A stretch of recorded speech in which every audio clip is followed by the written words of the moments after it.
back then, you know, I was a huge, even to this day, I'm not gonna say back then, I was a huge Rick James fan.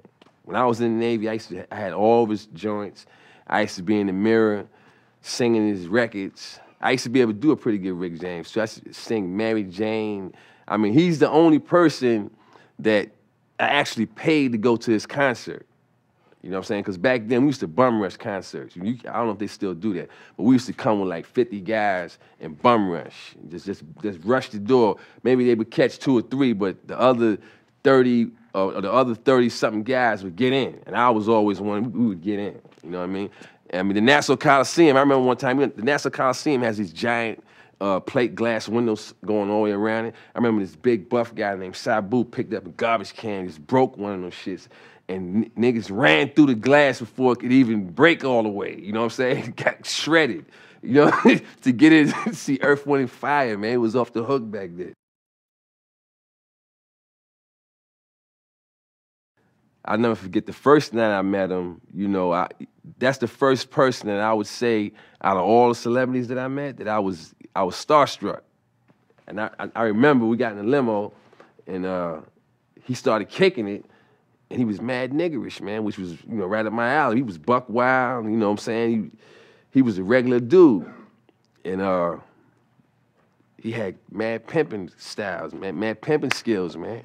We went to the restaurant. We was in a real high-class, Beverly Hills, upscale, posh, whatever you want to call it.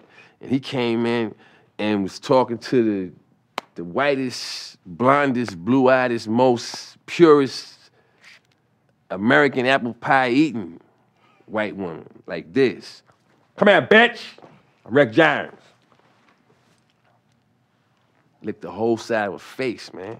What'd she do? She was with it. He boned her after that, man. He boned her after that. It was none of the things you would think would happen if a black man does these, walks up to a white woman and licks the whole side of her face and calls her a bitch.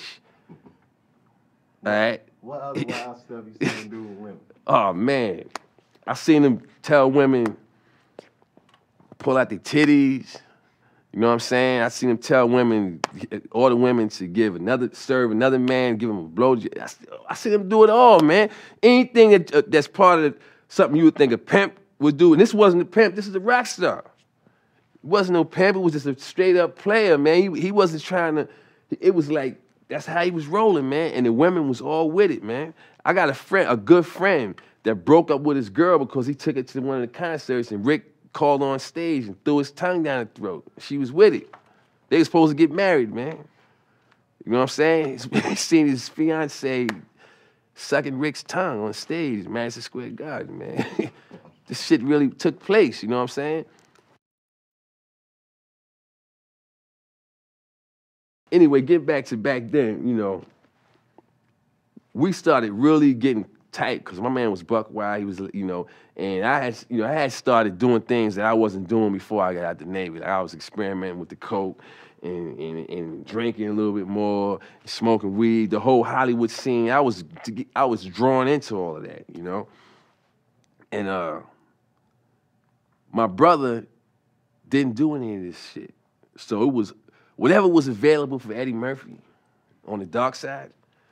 I got all of it. Because he didn't want any of it. I got all, it was millions of chicks lined up that had a chipped toenail or, you know, something was wrong with them. That's all it took with him, chipped toenail. I don't care how fine she was, man. Toenails chipped. You don't want her? Fine. I was having them, you know what I'm saying? It was all kind of cats wanting to hang out with kilos of blow. He didn't want to do blow. Oh, you don't want to hang out with them? Fine. It was Jamaicans with bales of weed like this. Man, I give you all you want for free. No, just hang out with me, Eddie. He wasn't with it. You don't want the weed? Fine. I was there for all that shit, man.